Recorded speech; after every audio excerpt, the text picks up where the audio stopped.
ఎందుకంటే కులం ఒక అబద్ధం, పచ్చి అబద్ధం, మనుషుల కపోల కల్పితం, ఒక మోసం. అది సైన్స్ చెప్తుంది ఏంది, ప్రకృతి చూపిస్తుంది ఏంటంటే అందరం ఒకరి నుంచి వచ్చాం. అందుకే ఒకరికొకరికి రక్తం కలుస్తుంది, రక్త సంబంధాలు ఉన్నాయి, బ్లడ్ గ్రూప్స్ కలుస్తున్నాయి.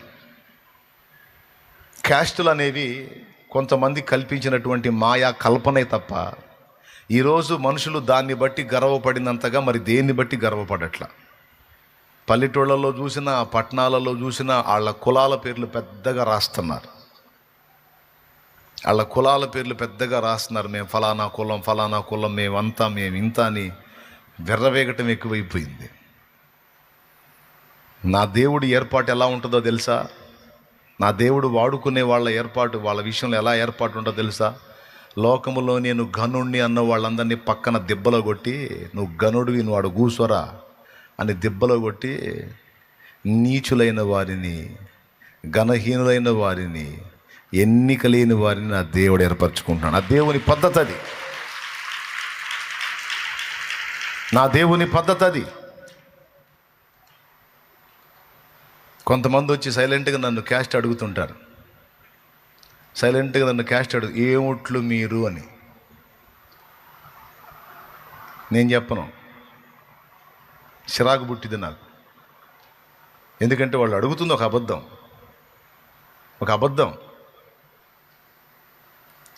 అబద్ధాన్ని మేము ఫలానా అని చెప్పాను అనుకో, దాంతో నేను కూడా సంతకం పెట్టినట్టు అయింది. ఎందుకంటే అది అబద్ధం కదా. ఏ పాజిటివ్ బ్లడ్ గ్రూప్ వాళ్ళందరూ చేతులు ఎత్తండి. ఏ పాజిటివ్ బ్లడ్ గ్రూప్ వాళ్ళందరూ, అన్న నా బ్లడ్ ఏ పాజిటివ్ అన్నోళ్ళు చేతులు ఎత్తండి. సరిగా చేతులు ఎత్తండి, ఇటు కదిలించండి చేతులు.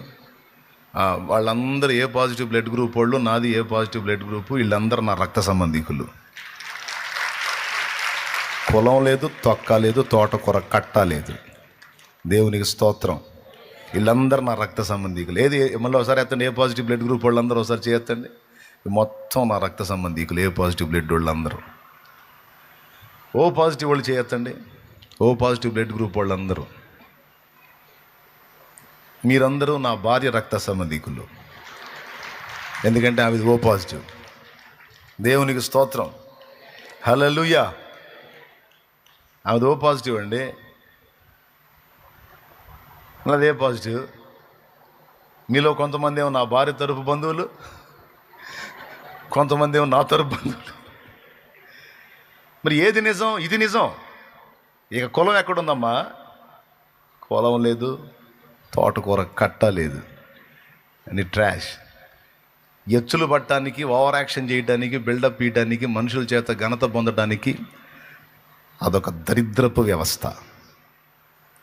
దరిద్రపు వ్యవస్థ, శాపగ్రస్తమైన వ్యవస్థ. కొంతమంది స్వార్థపరులు వాళ్ళని వాళ్ళు హెచ్చించుకొని అందరి చేత మన్ననలు పొందడానికి కల్పించిన మాయా కల్పనే తప్ప అది నిజం కాదు.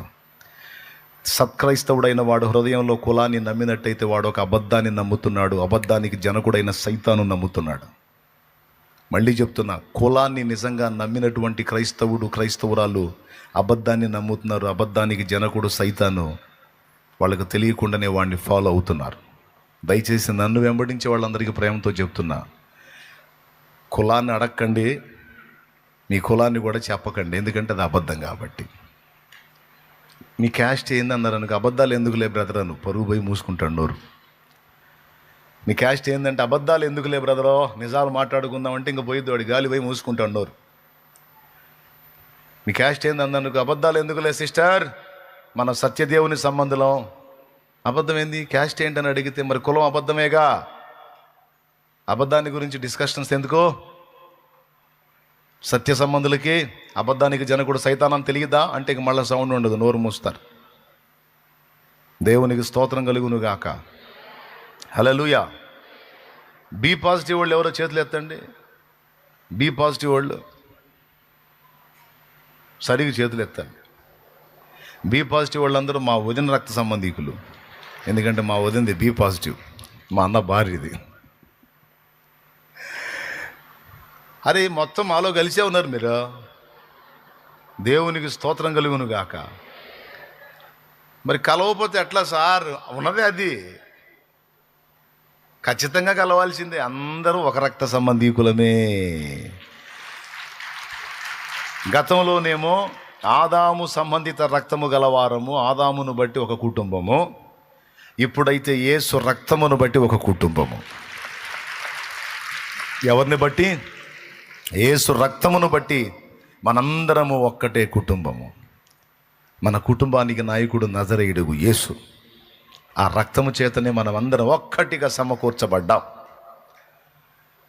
ఎవరి గుండెల్లోనైనా సరే క్యాస్ట్ని గురించి కానీ, దేని గురించి అయినా సరే, అధికారాన్ని గురించి కానీ, తమ సౌండ్ డబ్బును బట్టి కానీ ఏ కోశానన్నా గర్వం కనపడిందా? నిన్ను పక్కన పెడతాడు దేవుడు. వాడుకోడు. నువ్వు పెద్ద కులం దానిలేమో అడుగుసో, నీకు వేస్తాగా ఇత్తడి బెళ్ళేస్తానుగా నీకు మెళ్ళో, రేపు ఇత్తడి మూర్ఛ బెళ్ళ ఉంటుంది, మూర్ఛ రోగులు మెళ్ళో బెళ్ళ అట్టేస్తాడు, నీ కులం పేరు నీకు మెడకేసి తగిలిస్తాడు, నువ్వు పెద్ద కులస్తురాలు కూర్చోమ్మా అని. దీన మనస్సు గలవారిని, విరిగి నలిగిన హృదయము గలవారిని, నేను నీచుణ్ణి నీచురాలిని, నా దేవుడి కృప లేకపోతే అసలు ఆయన పేరు నా పెదాల మీద ఎత్తడానికి కూడా నాకు అర్హత లేనంత నీచమైన బ్రతుకు నాది, నీచమైన జీవితం నాదని గుర్తుపట్టిన వాళ్ళని దేవుడు అంటున్నాడు, రా నువ్వు కావాలి నాకు అంటున్నాడు. రా నువ్వు కావాలి నాకు అంటున్నాడు. ఎందుకయ్యా నేను నీచురాలిని, నీచుణ్ణి ప్రభా? నీకు తగను ప్రభా. తగనంటే కాదు, నువ్వే కావాలి. చాలామంది ఉన్నారు కానీ తమ స్థితిని తాము అట్లా గుర్తుపట్టలేదర్రా. నువ్వు గుర్తుపట్టావు, నువ్వు కావాలి నాకు అంటాడు. నా దేవుని ఎంపికలు ఎలా ఉంటాయి? లోకమేమో జ్ఞానుల్ని కోరుకుంటుంది, నా ప్రభువేమో పిచ్చోళ్ళని ఏర్పరచుకున్నాడు. లోకమేమో బలవంతుల్ని కోరుకుంటుంది, నా ప్రభువేమో బలహీనులను ఎంచుకున్నాడు.